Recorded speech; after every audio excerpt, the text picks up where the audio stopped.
Olá pessoal, estamos aqui de novo no Ação e Reação, dia 2 de agosto de 2017, quarta-feira aqui na Baixada Santista. Você que vê o programa com meu amigo Mário Gil, de Portugal, Lisboa, pelo www.tvcomsantos.com. Agora no Sistema NET, canal 11 e também no canal 8 da Vivo Fibras. A TV Com chegando mais perto de você aqui. Estamos evoluindo, graças a Deus, devagarzinho, né? Vivo Fibra, canal 8. Então quem tem a Vivo, né? Põe lá no canal 8, vê aqui o Ação e Reação, sempre às 1h15 e às 22h30 na reprise. Hoje temos a grata satisfação de ter aqui com o nosso amigo Heraldo, advogado, jornalista e também parte daqui dos comentaristas da TV Com. Tudo bem, Heraldo? Tudo bom, Filete? Agradeço a você o convite. É sempre uma honra participar aqui do Ação e Reação. Agradeço a produção e a direção do Augusto Capô de Casa. Também é o Sidney Costa, que eu apelidei de poeta, mas na verdade é o segundo poeta, né? O primeiro foi o Cazuza, né? Que faleceu, mas teve aqui o cover do Cazuza no sábado, no Teatro Municipal, aqui o cover do Cazuza, muito bom. Cazuza cover aqui, eu tive por ali com meu filho, com a minha mãe, no Cazuza cover, muito bacana, né? E aí eu até brinquei, o Sidney, eu mandei uma foto pro Sidney do Cazuza e falei, o poeta não morreu. Então o Sidney Costa, que eu apelidei de poeta, aqui também novamente no Ação e Reação. Pois é, olá Filete, Heraldo, este que sempre eu tenho que devotar a minha confissão de aprendizado e, portanto, hoje também aprenderei muito aqui, já que os temas estão candentes, parece que há um esmaecimento da força da sociedade brasileira, que já chegou a ser mais motivada, mas tanta banalização do mal feito que parece que tirou a força da representatividade dos protestos de ruas, enfim.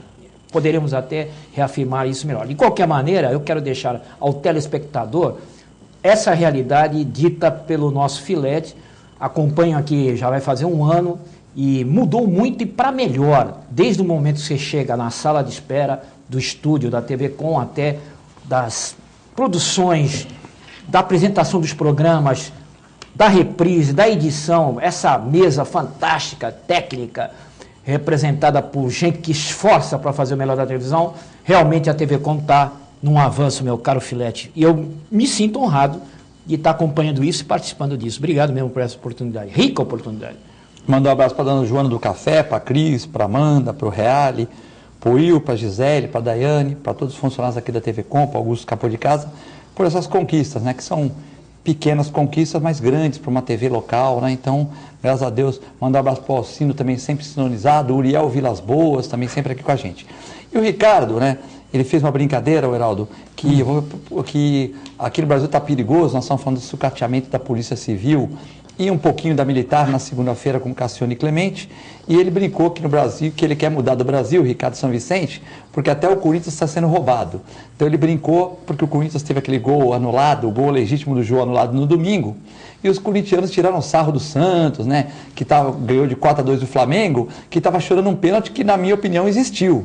Onde o árbitro Voaden deu o pênalti, e o quarto árbitro lá atrás, com uma comunicação pela Rede Globo ou pela alguma rádio, avisou o Voaden que não tinha sido pênalti, né? Na minha opinião, eu achei que foi falta fora da área.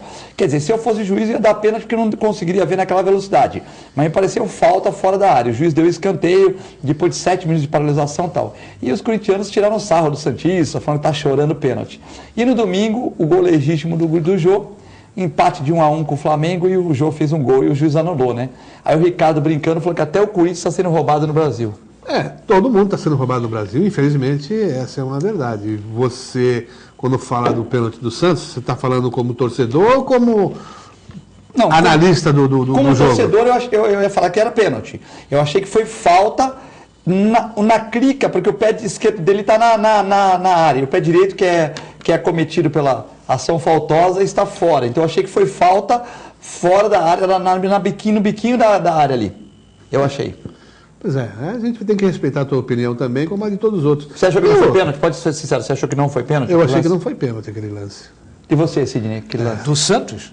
Aquele que o... Pênalti claríssimo, meu caro. Pega a bola e a perna do cara ao mesmo tempo, né? A justificativa do Caciba, que deve estar no bolso da CBF, que é o juiz que estava analisando a partida naquela oportunidade, é que houve afastamento da bola pelo lateral e aí tocou o corpo, tocou o pé do Bruno Henrique. É o Hever, né? Mas olha, você vê em vários ângulos depois o vídeo, meu amigo, resvalou a bola, porque na verdade quem tocou a bola para invadir a área com liberdade e ia ficar cara a cara com o goleiro foi o Bruno Henrique. Resvalou a bola por um acidente, não desviou a bola.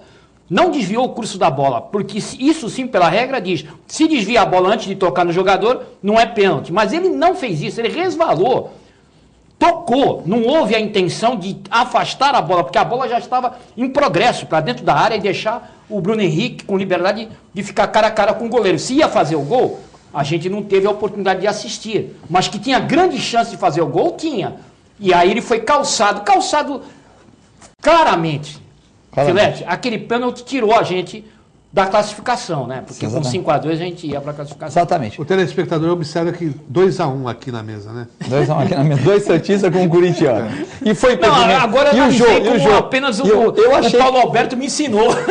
Eu achei que o jogo não estava impedido. Abraço, que foi gol legal. Vamos falar de outro tema? Vamos falar de outro tema. Sucateamento da Polícia Civil, né? O governador informa que vai ter mais tantos delegados tal, e vai 2.000 novos policiais militares para o estado de São Paulo inteiro, e acho que uns 300 da Civil para o estado inteiro, que eu achei até pouco, né? Muito pouco. Muito pouco. E as pessoas estão reclamando, Heraldo, que, por exemplo, se tiver uma ocorrência na Zona Noroeste, no Caruara, Caiabura, na área continental de Santos, tal, ou mesmo na ponta da praia, a pessoa tem que se dirigir até o centro para fazer um boletim de ocorrência. E, consequentemente, isso para a estatística fica maravilhoso, né? Porque a subnotificação existe. Por exemplo, o Sidney Costa teve um problema com ele, um exemplo, na ponta da praia, roubaram o celular dele. O celular custa R$500. Ele falou, puxa, vou pegar um Uber, vou pegar um táxi, um Cabify, vou até o centro, a delegacia está cheia, vou notificar isso, ele acaba se dando por vencido e aquilo fica subnotificado, né? Então, na estatística, dá uma melhora dos quadros, mas será que existe essa melhora mesmo, com essa violência toda que nós temos no país, ou os casos estão sendo subnotificados e por isso a estatística está favorável? Não, e mesmo com a subnotificação, não está favorável. Você veja que aumentou substancialmente os casos de roubos, né, latrocínio e estupro. São crimes gravíssimos. Crimes que, o caso do latrocínio e do estupro são crimes hediondos. Agora, esse problema do desmonte da Polícia Civil, eu venho falando há cerca de 20 anos, 15 anos mais ou menos, não é? Porque o governo do Estado de São Paulo não se preocupou, não vem se preocupando em realizar os sistemáticos concursos, até para repor aqueles servidores, aqueles policiais de carreira que estão se aposentando. Então, chega um determinado momento, o policial ele tem que sair da parte operacional, ele não tem mais condições de atuar no campo operacional. Em razão do estresse, em razão do seu próprio envelhecimento, tudo isso conspira para que seja feita constantemente uma reposição de homens na Polícia Civil. Não foi feito isso. O governo do Estado, e o governador atual, ele vem se sucedendo também nesse período mesmo, nesses 20 anos. O Geraldo Alckmin, o Zé Serra, até Cláudio Lembo, não é? Teve no governo de São Paulo, e não fizeram os concursos necessários. E vejam que hoje nós temos aqui em Santos a maioria dos distritos fechados. Tem que funcionar uma central de polícia judiciária à noite, no Palácio da Polícia, em um prédio que não tem mais condições de servir as atividades da Polícia Civil e que está necessitando de reforma há anos, que também não se realizam, e lamentavelmente a gente vê esse desmonte. Na contrapartida, a Polícia Militar ela foi melhor aquinhoada, né? Mas não adianta. Do que adianta você reforçar o policiamento de rua se é necessário depois os trabalhos de polícia judiciária? Pois bem, o policial militar está na rua, ele pega uma ocorrência, ele tem que levar, por exemplo, se tem preso, tem que levar onde? Na delegacia de polícia. Se não tem delegado, meu amigo, o que vai acontecer? Você vai ter ali as viaturas todas paradas no aguardo da lavratura das ocorrências. Quer dizer, enquanto eles estão parados, o crime continua acontecendo na rua. O governador tem que começar já a realizar os concursos, pelo menos 3 por ano, para daqui a uns 5, 6 anos a gente ter uma melhora nos quadros da Polícia Civil. Se realmente foi essa a intenção, porque o que se fala é o desmonte total da Polícia Civil e ampliar as atividades da Polícia Militar, que seria o ciclo completo. Eu acho temerário isso, porque o policial militar ele não tem essa vocação, essa formação para atuar também na situação de polícia judiciária, que a polícia judiciária o que nada mais é do que realizar um inquérito policial, apontar os suspeitos, os culpados, indiciá-los e levá-los à justiça, passando necessariamente primeiro pelo crivo do Ministério Público. A Polícia Militar não tem essa vocação, essa formação. Ela está mais preparada para a atuação nas ruas, no combate à criminalidade e também atuação mais preventiva.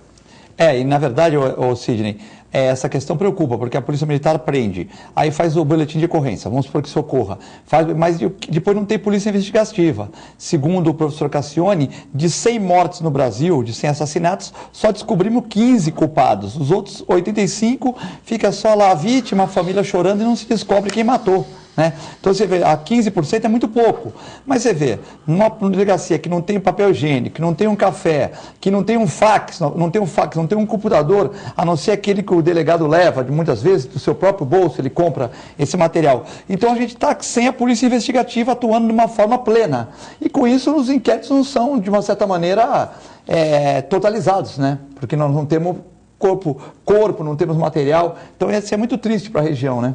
Duas circunstâncias importante comentar, para o telespectador já é bastante usual ele observar isso, às vezes até mais do que a gente que comenta, e há um plurimo movimento para a gente analisar. O próprio Heraldo foi muito feliz quando lembrou esse senhor Cláudio Lembo, que na verdade era vice-governador na ocasião que ele governou o estado de São Paulo, e o Alckmin saiu para disputar a presidência da República, e ele governou por um ano. E esse cidadão colocou São Paulo numa sabatina, pela imprensa e pela sociedade em geral, quando faz um acordo com Marcola, naquele fatídico 13 de maio de 2006, em que o crime organizado comandou de dentro das prisões paulistas uma ação severa e de guerrilha, obrigando os comerciantes e toda a atividade empresarial a fechar suas portas, sair dos seus estabelecimentos,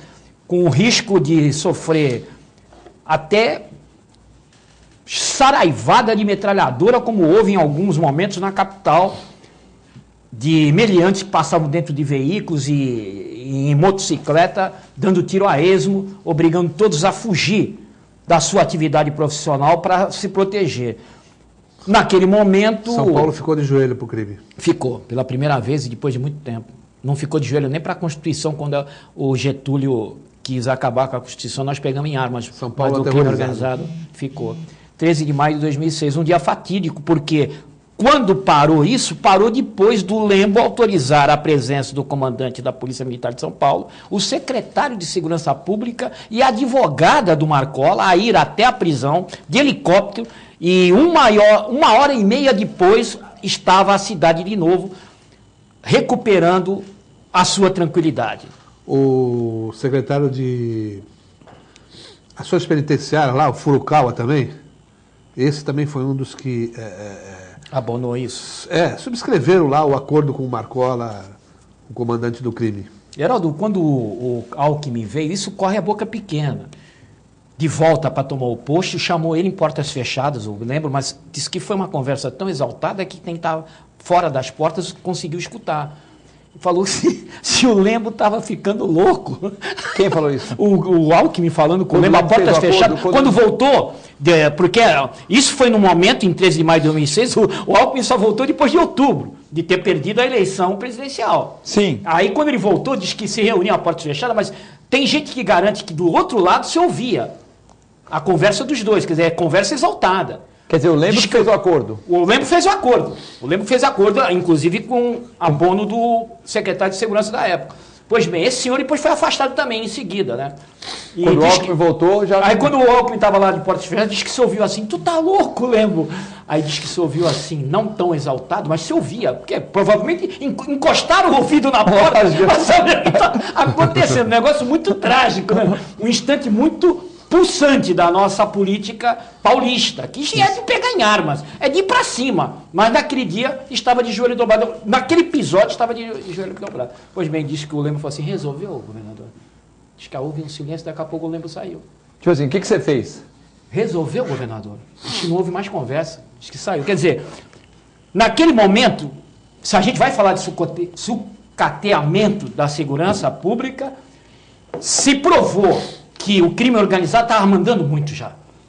Porque para resolver teve que mandar o Marcola lá, porque o Estado era de guerrilha, em que os bandidos anônimos estavam mandando na tranquilidade do Estado de São Paulo. E você traz à baila, Sidney Costa, uma situação que ela é sintomática também, porque nessa reunião, lá no presídio, lá em Presidente Bernardes, onde está o Marcola... De segurança máxima. Depois dessa reunião, se exigiu, né, feito o acordo, se exigiu que o Marcola desse a ordem para parar os ataques na rua. E o Marcola não fala ao telefone. Ele não fala ao telefone. Ele delegou essa atribuição a um outro preso, que é chamado lá no braço direito dele, eu não recordo agora o nome. Veja que situação. Quer dizer que o Marcola não quer nada dele gravado, né? Não, ele não fala. Ele não fala até Ele não hoje. fala ao telefone. Mas ainda é um dos líderes do crime E organizado. aí, então, se as autoridades lá... Bom, então agora você dê a ordem para parar os ataques Heraldo, em cá São entre Paulo. nós, nunca passou de forma clara qual foi esse acordo. Mas imagina que tipo de acordo deve ter sido isso. Pararam as emoções, afrouxaram as revistas. Acho que até as revistas. Né? As revistas. Para poder Somente entrar as o quê? revistas. Entrar droga, mas tem um certo sentido também, viu? Os que trabalham na área de segurança pública, principalmente na área penitenciária, dizem que não há como controlar nem o celular, nem as drogas. Porque se faltar droga na cadeia, é rebelião todo dia. E o celular... Muita gente critica, mas é uma forma também de o Estado grampear essas conversas desses criminosos para algumas ações também. Mas o efeito da truculência que se admite ter que conviver desde dentro das cadeias e repercute aqui fora, também aumenta com o celular. A mesma faca de dois legumes, como costuma se falar aí no ditado popular. Mas a polícia está monitorando ali, né? Pois mas acho que naquele momento, pelo menos, isso daí foi um pouco esmaecido. Sim. Bom, domingo agora morreu o bebê que foi baleado na barriga, coitado, né? Isso dá até pra gente ficar pensando em alma, em o que nós viemos fazer no mundo, porque é realmente uma reflexão complicada, né? Arthur Cosme de Mello, aquele bebê que foi baleado em Duque de Caxias no dia 30 de... morreu... ele foi baleado no dia 30 de junho, né? E morreu no domingo agora, né? Lá estava internado no Hospital Estadual Adão Pereira Nunes, né? E ele, que é filho da Cláudia dos Santos Melo, de 29 anos, que é operadora de caixa, faleceu. E a mãe está numa situação assim, paralisada numa cama, e o menino que tinha 39 semanas veio a óbito, mostrando realmente a desordem que está o Rio de Janeiro, com balas perdidas, com o crime organizado prosperando a cada vez mais, né, Heraldo? Não é à toa que nós estamos lá hoje com uma força militar patrulhando as ruas. É uma situação muito triste, porque a principal cidade do país em termos de fomento ao turismo concentra em suas ruas verdadeira guerra urbana, né? Você hoje não tem tranquilidade no Rio de Janeiro, não só na região de favelas, como em qualquer bairro. Veja que essa criança foi baleada, né? Quer dizer, a mãe, na verdade, foi baleada, né? A criança ainda estava em gestação. E, ela estava indo para o supermercado, grávida de 38 semanas, lá em Duque de Caxias, na Baixada Fluminense, ali do lado de Belfort Roxo, Nova Iguaçu. Eu sei porque eu morei ali perto.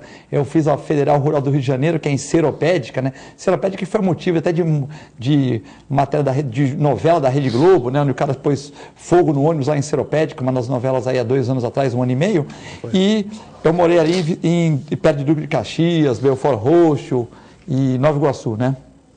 Mas na época que você morou lá ainda dava para circular nas ruas, né, Filete? Já era, veja bem, nós perdemos, teve um aluno que fazia agronomia, ele foi entrar numa festa lá, numa festa de república, o segurança falou para ele não entrar e ele tomou um tiro na cabeça, né? O pai dele era promotor público em São Paulo, chegou de helicóptero e tal.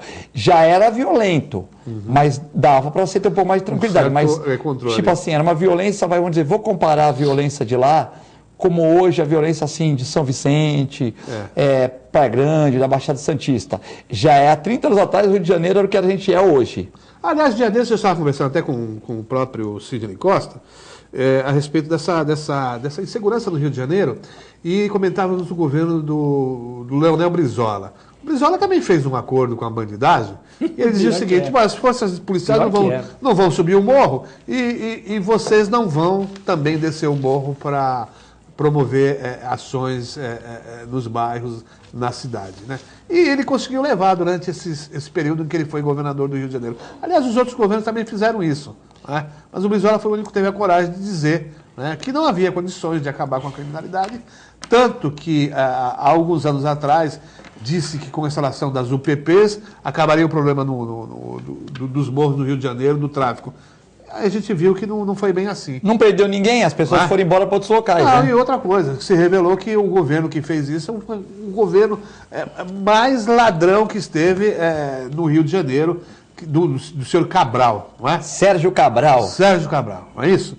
Onde a mulher comprou mais de 10 milhões de joias com dinheiro do poder público e o Rio de Janeiro que não conseguiu pagar nem o 13º dos funcionários. Exatamente. Né? Quebrou o estado do Rio de Janeiro, o servidor não recebe, é uma situação deprimente. Você veja, a gente está sempre em contato, verificando aí reportagens que mostram a situação de penúria de aposentados, professores, policiais, enfim, servidores de todas as carreiras que não têm o seu ganho, não recebem, né? E na área da segurança pública precisou o quê? Precisou agora vir o Exército, as Forças Armadas, a Força Nacional também. Para quê? Para tentar fazer uma demonstração de força, para tentar amenizar um pouquinho o ímpeto desses marginais que colocam sempre a população. Não estão nem aí para nada, viu, Sidney? Pois é, olha, o ganho hoje do telespectador com a sua memória é vital.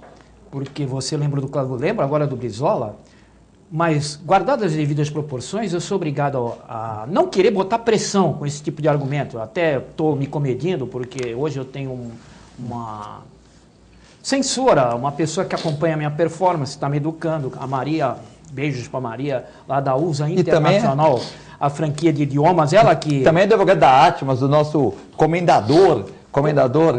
Poxa, mas aí já é até um vínculo mais forte do que o lado profissional, um vínculo de respeito e amizade. Mas eu estou dizendo, uma pessoa que anda me corrigindo, e eu acho que o telespectador vai estranhar que eu hoje não vou dar aqueles arroubos de indignação, porque eu venho me patrulhando, mas dá uma vontade agora, por causa da lembrança. Deixa a sua lembrança. Vai perder a graça, Sidney. A dona Ivonete, que gosta de você, não vai... Pois é, eu venho, dona Ivonete, eu estou hoje com um alter ego feminino, controlando, dizendo que isso pode assustar, a pessoa sintoniza de inopino no canal e fala, poxa, o que está acontecendo lá?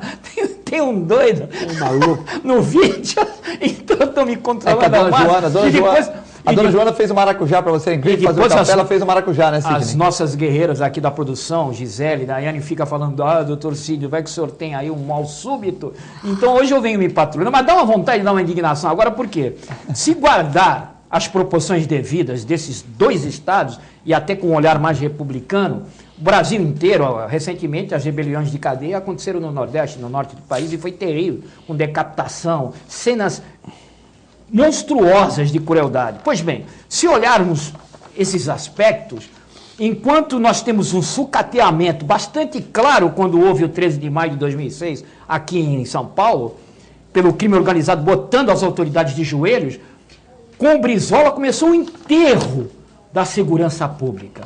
Porque, gente, naquele momento, a Zona Sul, o Leblon, as praias coladas ali, maravilhosas, de todas as canções do MPB brasileiro, Ipanema, Copacabana, ficaram em paz, porque não subia a polícia o morro, quem quisesse droga tinha que subir o morro, enfim, mas também não se descia. Inclusive, se houvesse assalto naquela época, viu, Fred, escorreu a boca pequena também de quem é atualizado nessas matérias especializadas, de pauta de polícia.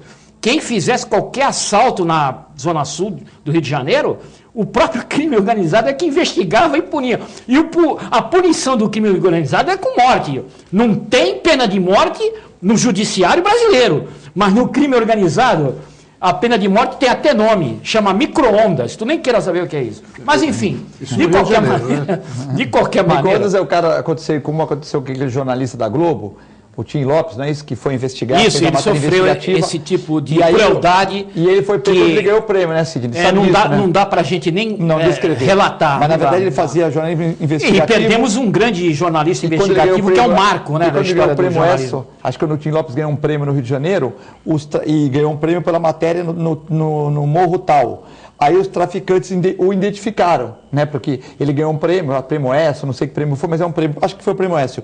Aí, por matérias no Morro do Rio de Janeiro, na favela tal. Aí eu falei, peraí, então foi por causa dele? Aí ele foi pego e aí fizeram aquela chacina lá com ele e tal. Jornalistas do quilate do falecido Tim Lopes, que deram uma condição da sociedade brasileira, porque a do Rio de Janeiro, infelizmente, convive com isso e sabe muito bem do que acontece lá. Mas a sociedade brasileira como um todo soubesse a que nível estava a prática de crueldade do crime organizado. Hoje nós sabemos, graças a jornalistas desse tipo.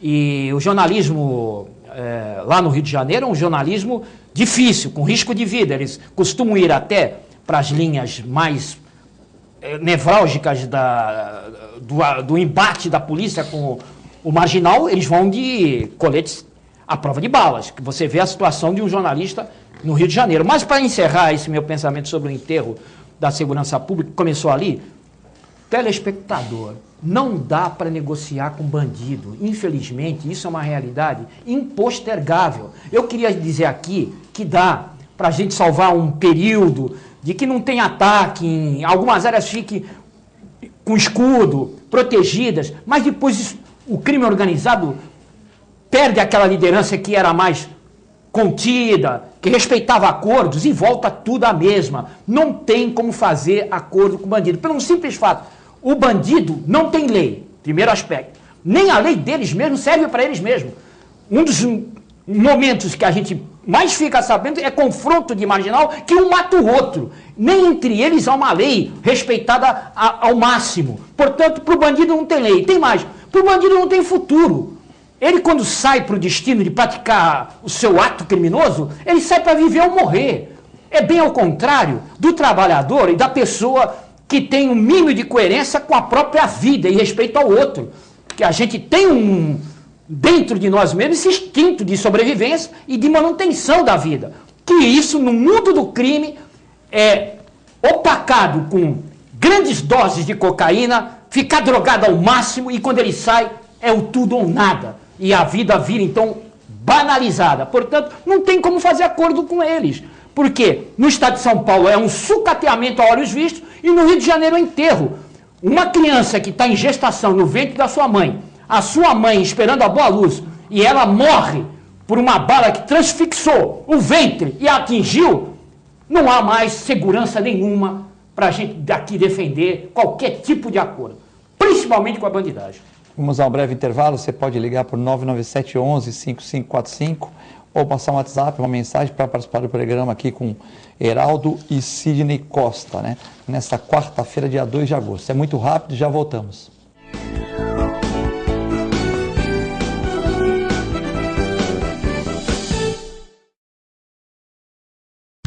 Com o objetivo de atender cada vez melhor, o Plano de Saúde Santa Casa oferece a você e a sua família uma ampla rede de atendimento em Santos, São Vicente, Praia Grande, Cubatão e Guarujá. Além de contar com a melhor equipe médica e multiprofissional do litoral paulista. Plano de Saúde Santa Casa de Santos. O melhor atendimento em plano de saúde. 3226-6200.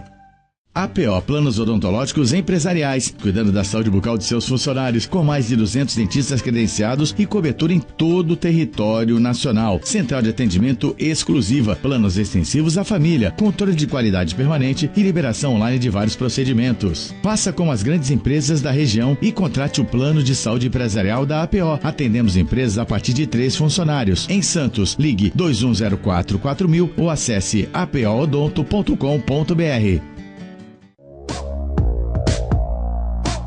Sindicato dos Trabalhadores Municipais de Praia Grande, há mais de 20 anos levando aos seus associados planos de saúde e convênios, assistência odontológica e jurídica, curso de capacitação e outros benefícios, dando aos servidores melhores condições de trabalho e qualidade de vida.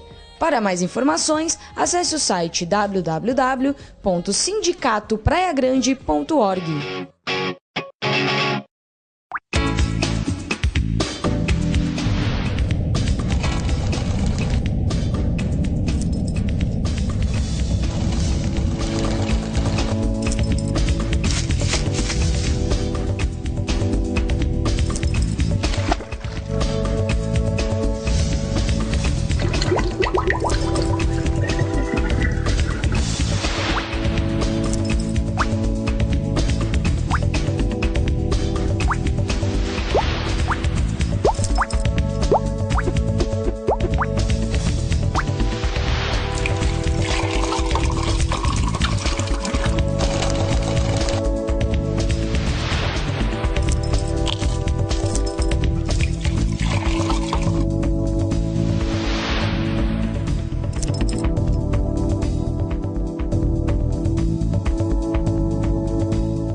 A Clínica Multiimagem é especializada em exames de radiologia e diagnóstico por imagem, investindo continuamente em tecnologia e trazendo constantes inovações para proporcionar à comunidade médica e seus pacientes diagnósticos ainda mais precisos. Sua nova e moderna estrutura, aliada à tecnologia de ponta, juntamente com o corpo clínico especializado, tornam a Clínica Multiimagem um dos centros de diagnósticos por imagem mais avançado do estado de São Paulo. Entre em contato pelo telefone 3202-1250.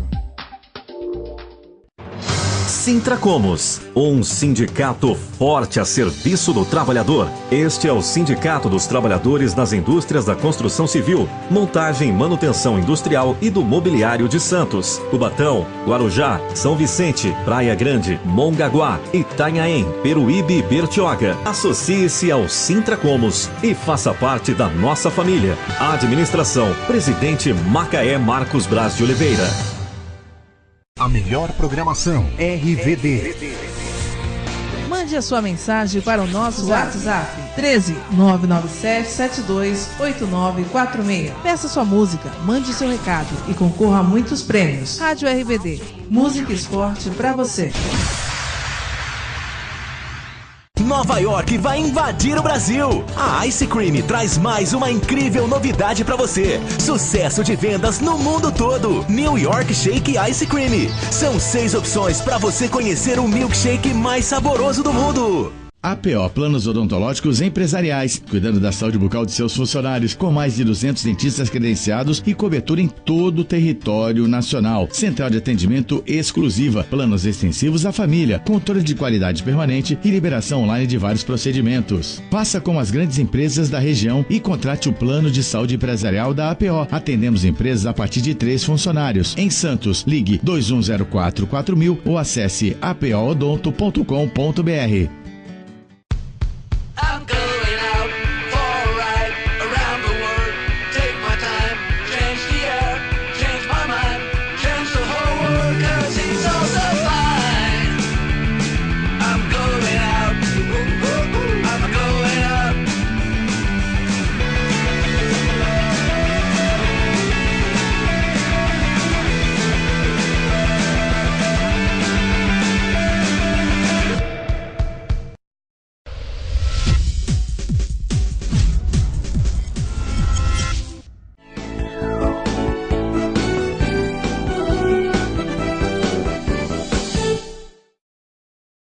Olá, estamos de volta no segundo bloco do Ação e Reação, hoje quarta-feira, dia 2 de agosto de 2017. Começando o mês de agosto, mês de julho que voou, né? E hoje com os convidados Heraldo dos Santos, advogado e jornalista, e também Sidney Costa, advogado. O Sidney Costa, o poeta, advogado do nosso amigo Antônio Carlos da Atmas, fazendo um grande trabalho lá, o Sidney com a Atmas, né? O Antônio Polêmico, Carlos, né? O polêmico Sidney, hoje já nem tão polêmico. A Maria está segurando um pouco o Sidney aqui e tal. A dona Ivonete já ligou falando que o Sidney hoje está cansado, mas não está cansado, ele está se poupando, né? A filha da Maria. A Gisele também aqui acha que o Sidney tem que ir mais calmo, né? Ela cuida bastante. Já fez um suquinho de maracujá para o Sidney aqui, né? E o telespectador ser bem recepcionado, né? O telespectador merece pelo menos a verdade. A verdade nunca pressiona. A verdade liberta. Já tem essa frase bombástica de conteúdo bíblico: conhecereis a verdade e a verdade vos libertará. A verdade nunca pressiona, nunca acachapa, massacra. A verdade liberta. E o nosso propósito aqui é ser verdadeiro. Agora, precisa sair que nem um doido. Aliás, quem fala muito disso daí, eu até peguei o verso aqui. Você, meu João dos Bastidores, me chamou de maluco, beleza? Quem, eu? É o Raul Seixas. Não fui eu que chamei de maluco, fui eu que chamei? Eu sou... Fui eu que chamei você não, maluco. Não, brincadeira nossa de bastidores, o telespectador não pode saber? Pode saber. Não fui eu que chamei de maluco, beleza? Não, você fez uma pergunta assim pra mim, contundente. Sidney, você é maluco? Aí eu falei, sou, né? Eu sou maluco, beleza. Mas olha por quê, olha. Enquanto você se esforça para ser um sujeito normal, nada lhe é igual. Eu, do meu lado, aprender a ser louco, um maluco, controlando a minha maluquez, misturada com minha lucidez. É isso aí, o Maluco Beleza do Raul Seixas, que é essa música que foi um clássico na década de 70, sucesso, ela vem que as coisas parecem nos querer deixar malucos, mas a gente controla, se indigna com uma certa razoabilidade para não assustar ninguém, coloca a lucidez e vamos resistir. Porque o Maluco Beleza, antes de tudo, ele acredita que as coisas podem mudar. Essa é a minha condição. Agora estou mudando meu comportamento. Para não assustar muito o telespectador. Agora assumo que sou maluco, beleza. Eu quero um Brasil ainda justo, com oportunidades iguais. Isso parece ser uma maluquice hoje em dia, né? Osmar Gomes da Silva enviou o livro aqui, Rumo ao Paraíso, teve o lançamento na quinta-feira, e ele pede para eu mandar para o Lever Cup. A Bacia Bagaço, a turma da Vila do Macuco, convida para a viagem Rumo ao Paraíso. Viver o tempo passado de Santos da Baixada Santista, como alertou Plínio Marcos. Quem viu, viu. Quem não viu, não verá mais. É uma pena. Seu admirador, Filete Osmar Gomes, e admirador também do Levir Cup, treinador do Santos. Em tempo, estive junto com o Levir Cup no programa do Armando Gomes, Esporte por Esporte. Ou melhor, estivemos juntos, Filete. Eu e ele estivemos juntos no Esporte por Esporte. Então está aqui o livro destinado ao Levir Cup, né? O livro do Osmar Gomes da Silva, uma pessoa muito simpática, Rumo ao Paraíso e outras histórias, né? Então vai ser entregue lá no CT do Santos, pro Levir, né? E o Heraldo viu, né? O Heraldo já viu o baile da Doroteia, as coisas que ele coloca aqui, o bonde de Santos, o baile da Doroteia, o Sidney Costa também viu, né? Não era mole, o carnaval da Baixada Santista começava muito antes dos 3 dias. Primeiro as batalhas de confete, era lenha pura, uma em cada bairro. Não era um desfile de araque, com meia dúzia de crioulos batendo no couro do falecido. Depois viu o desfile da Doroteia e o desfile de blocos. Quem viu, viu. Quem não viu, não vai ver mais, Filete. É uma pena.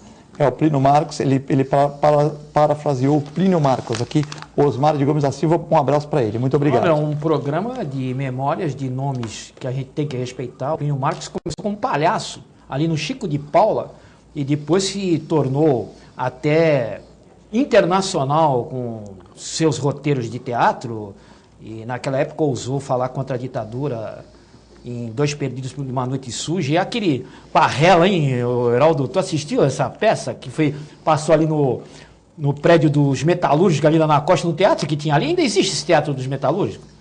Na época foi usado para passar... Existe? Teve não vejo mais usar como lugar para teatro. Naquela ocasião, passou o Barrela ali, o fim foi levar o Plínio Marcos preso.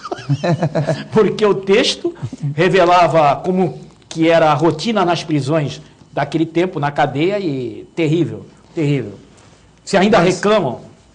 O autor fala de carnavais, né? E eu lembrei agora da Banda da Divisa. O Filete não conheceu a Banda da Divisa, né, Filete? Banda da Divisa? Banda da Divisa. As mulheres mais lindas eu fui Doroteia. As mulheres mais lindas do carnaval, e a bandeira de divisa ela não concorria, ela abria o carnaval santista, porque tinha as mulheres mais lindas aqui da região. Os caras iam lá para desfilar ou para paquerar, Heraldo? Não, paquerar também. Carnaval momento disso também, né? Então, da paquera, né? Olha, opa! Nada como... Veja, que ambiente mais agradável você está rodeado por lindas mulheres, né? Num ambiente de carnaval, um carnaval saudável, quando não se tinha tanta violência como se tem hoje. Sim, sim. E aquelas mulheres que ficavam numa gaiola em frente ao Caiçara Clube? Ali Ficava para receber o folião, colocava umas gaiolas com as mulheres dançando em trajes sumários ali em frente ao Caiçara Clube. O baile, né? O baile do Caiçara, que ficou famoso, né? Depois foi transferido lá pro Ilha. O baile do Havaí. Não foi transferido. Não, tô falando infama, Heraldo. Não foi transferido. Eram eventos que concorriam entre si. Sim, sim. Então, a fama começou... Era o baile do Havaí e o Ilha Porchat Clube, que o Filete participou muito. Era o Carnaval Ilhas do Sul, né? Baile Ilhas do Sul lá. Naquela ocasião o famoso Guto Brito aí. Eu tô vendo com esse óculos, com esse óculos que o Guto Brito tá aí, só ele e o Fábio Carilli para ter um óculos desse. Olha, o Guto Brito não sei se lembra, mas porque ele é muito jovem, mas o baile do Ilha Porchat Clube, comandado por esse senhor que é saudoso, o Audácio Dulce, fazia muito político daquela época dançar um hula, rapaz. Como se dançou hula nesse baile do Havaí, olha, e as tramóias políticas eram fechadas ali mesmo. Um dos mais frequentadores, que tinha até camarote VIP, era o Paulo Maluf, viu? Enchia de mulheres o camarote dele. Paulo Maluf, Bolinha vinha aí também, vinha Elô Pinheiro com sua filha. Olha como é que a gente... O Darcio dos... Hoje quem substituiu... Transita nos assuntos, hein, Heraldo? Hoje quem substituiu por causa do autor do livro que traz essa Hoje quem substituiu o Darcio nos eventos é o nosso presidente da Atmas, Antônio Carlos, que está vendo o programa também. O rei do entretenimento, o senhor Atmas. Né? Vendo o programa também o Alcino, o Uriel Vilas Boas, o vereador sem salário. O Uriel que tem 80 e poucos anos, mas parece que tem 50, aí andando na rua, no fórum, o Uriel Vilas Boas. Fala isso que ele tem 50 mesmo. Mas ele falou no programa que tem mais idade, então, né, não tem como a gente esconder, né? O Uriel Vilas é vereador sem salário? 22º vereador. Sem salário só teve um, Jama. Mas ele também é Não vamos lembrar dessa memória também. Tem que ver se você é vereador sem salário, mas se seus assessores ganham salário. Aí tem que entender isso. Mas vamos entrar nesse particular. Em falar nesse particular de vereadores... Um abraço pro Jama também. Pois é, olha, para você essa... O Jama também tinha salário, só que ele doava o salário. Isso não ficou muito bem explicado até hoje. Não, mas ele doava. O Jama doava o salário. Olha, encontrei o vereador Kenny no Gonzaga. E veio direto a mim. Eu até tomei um susto, porque sempre sou eu que vou direto a ele. Mas dessa vez ele veio direto a mim. Tá ficando famoso, namorando com a Maria agora. Mas não sei se foi isso. Ele chegou e falou assim, escutei o programa e se o Filete me convidar, vou explicar direito essa questão que ainda me alcança sobre aquela certidão se sou cubatense ou a outra se eu sou canadense. Veio direto a mim, falou isso. Basta você convidar que ele vai explicar direitinho. Embora eu cheguei perto, ele falou, embora o senhor chegou perto, não é bem aquilo ainda. Mas se vocês me convidarem, eu deixo isso esclarecido para o meu eleitor. Eu até defendi o Kenny nessa questão, que eu falei que ele podia alegar que não sabia, que o pai dele tinha relicitado... Ele falou para você convidar que ele vai explicar isso direitinho. Eu acho que direito de defesa para o Kenny, eu acho que ele foi citado aqui pelo Nobel e tem o direito de defesa dele. Olha ele aqui. Ligando, hein? Ele está ligando aqui, mas a gente tem que dar o direito de defesa do Kenny aqui, até porque ele teve 25 mil votos, é um cidadão prestante. 24 mil. 24 mil, Um pouquinho mais de 24 mil. Então, ele é um cidadão prestante, eu acho que é um vereador... Você pode dizer que não sabia, isso aí não cola não, viu? Não, eu também acho que não cola porque ele disse que quer vir aqui explicar. Ele veio em minha direção pela primeira vez. Sempre que eu vejo, sou eu que fui em direção a ele. Mas dessa vez ele que veio em minha direção. Disse que assistiu o programa. Eu falei que não ia comentar esse assunto aqui como pauta, né, no dia. Só se chegasse perguntas. E no dia chegou uma pergunta de uma telespectadora, que deu nome, endereço, foto e tal. Então a gente aqui no programa não chama chapa branca nem chapa preta e nós comentamos o assunto. Mas eu não ia pautar esse assunto. Mas já que veio a pergunta, a gente não pode passar, então a gente... Mas sabe o que ele me disse, Filete? Ele falou que é um homem público, não pode, depois que escolheu ser sabatinado pelo eleitor, fugir de nenhum dos assuntos.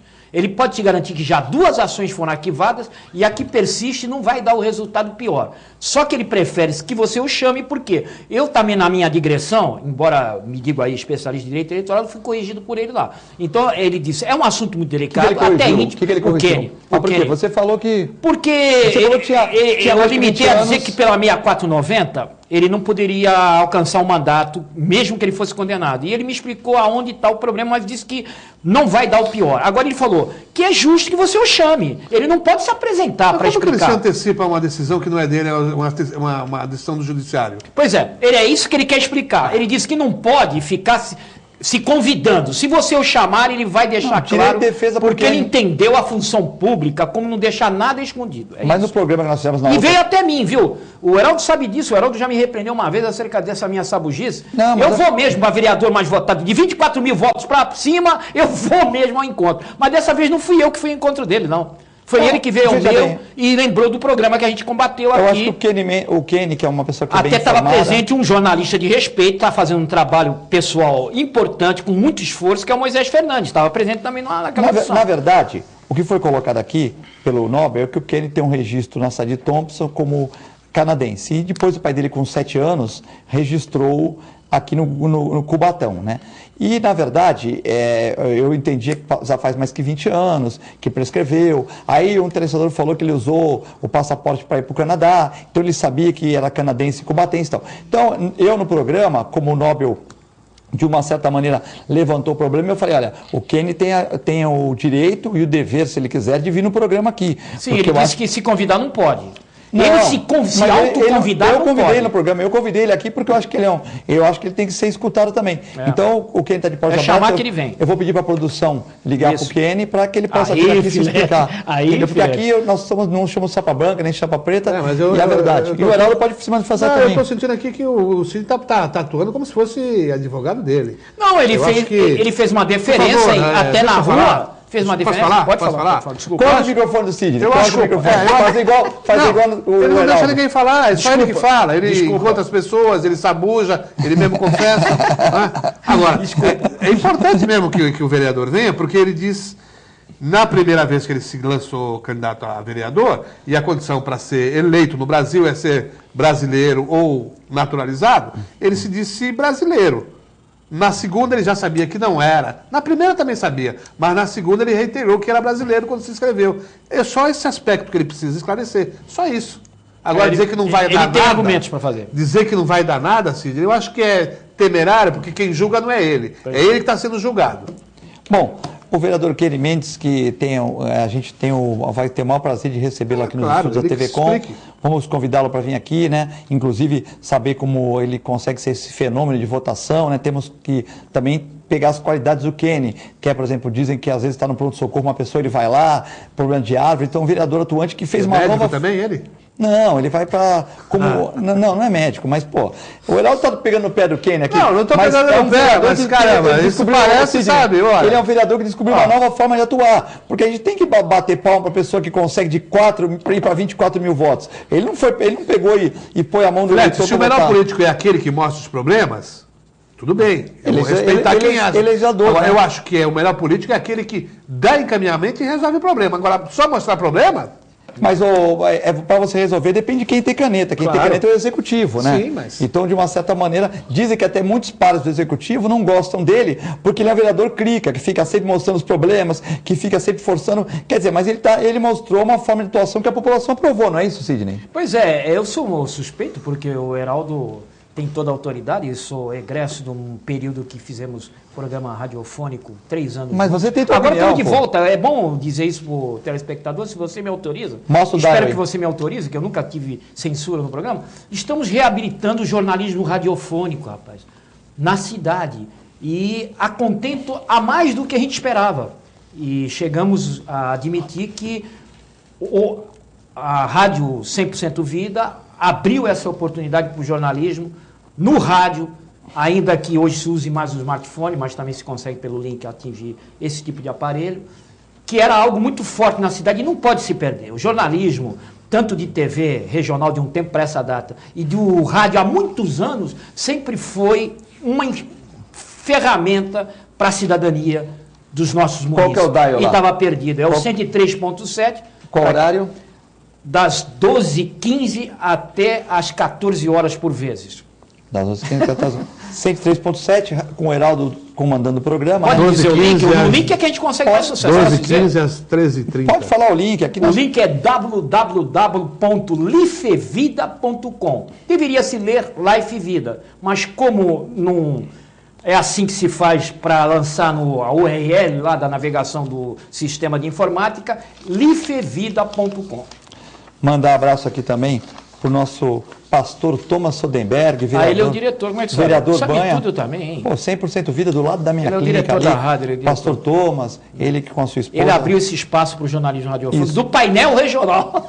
Também, painel regional agora no rádio. Também mandar um abraço para o Perso Música, que abre o espaço na 102.1, agora 91.7, todo dia das 7 às 9 da manhã.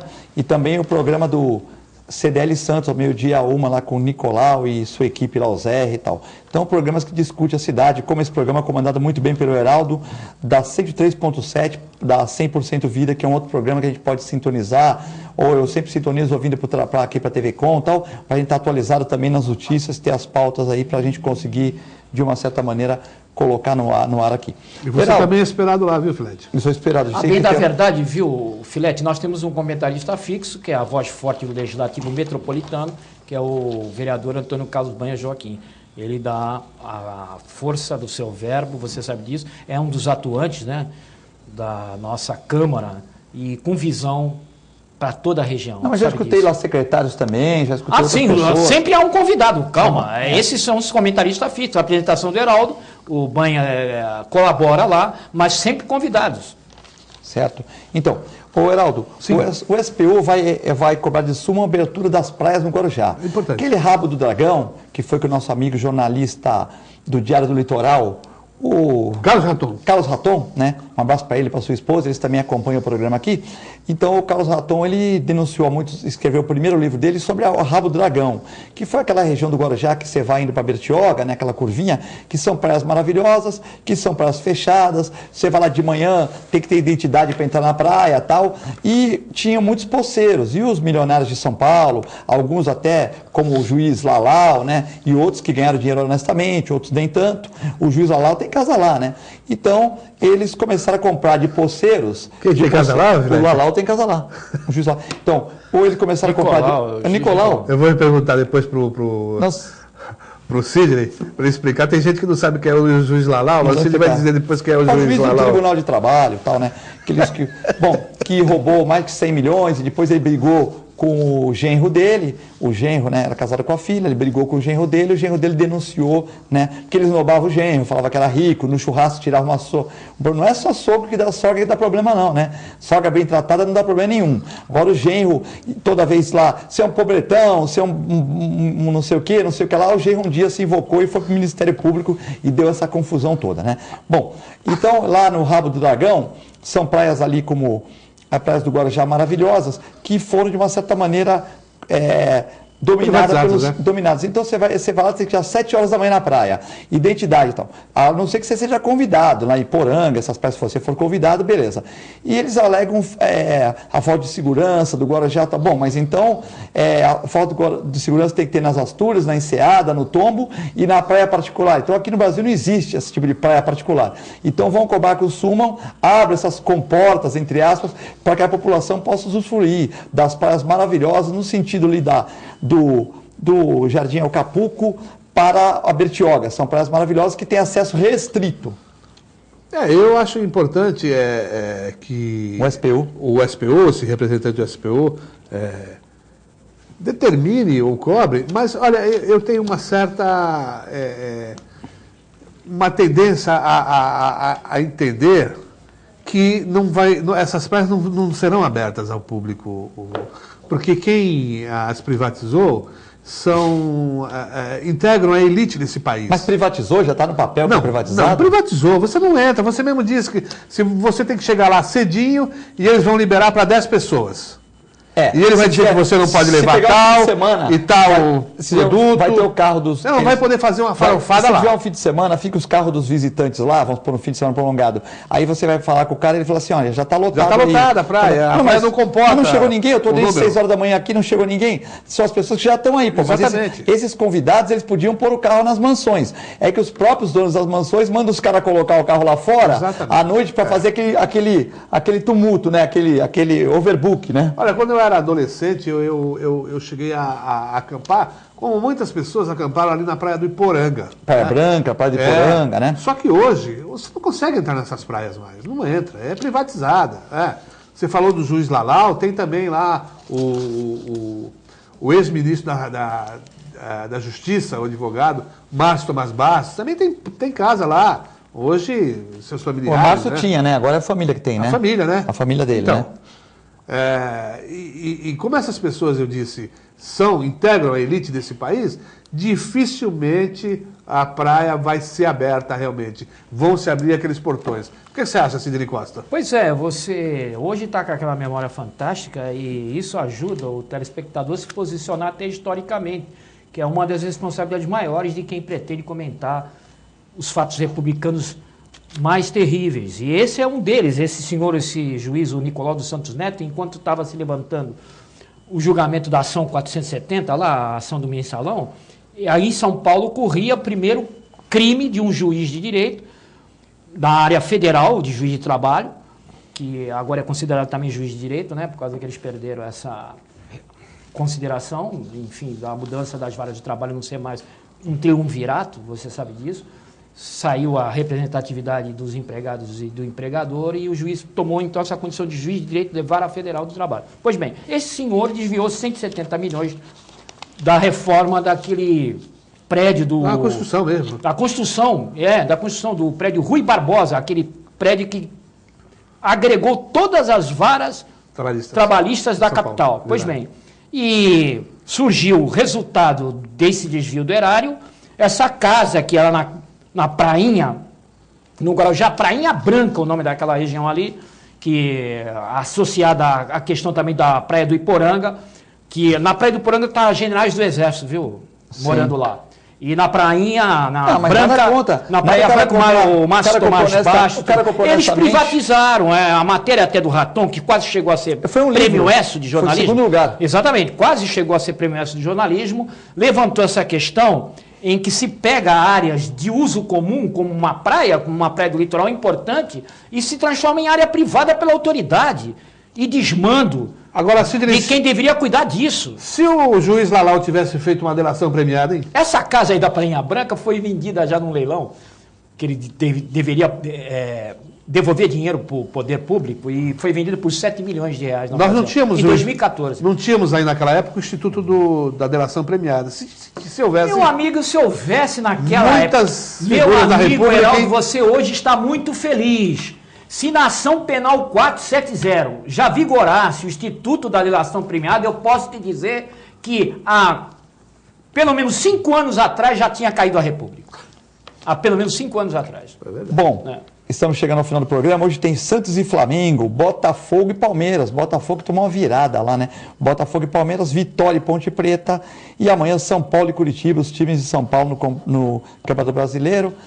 Gostaria de cumprimentar o Heraldo, sempre uma pessoa informada, bacana. Mandar um abraço para o Noemi. Para o Erivaldo, delegado, irmão do Heraldo, que também está assistindo o programa. Paulo Bonavides, Alcino. André Luiz Simões de Andrade, que sempre vê o programa aqui. E também agradecer ao Sidney Costa, hoje mais calmo, hoje mais poeta do que brigador. O amor transforma, meu caro. Bom, só não reclame da arbitragem hoje, hein? Não, calma. Vamos embora. Boa noite, fiquem com a nossa reprise às 10h30, também agora no 8 do Vivo Fibra. Muito obrigado, fiquem com Deus e com a nossa extensa programação.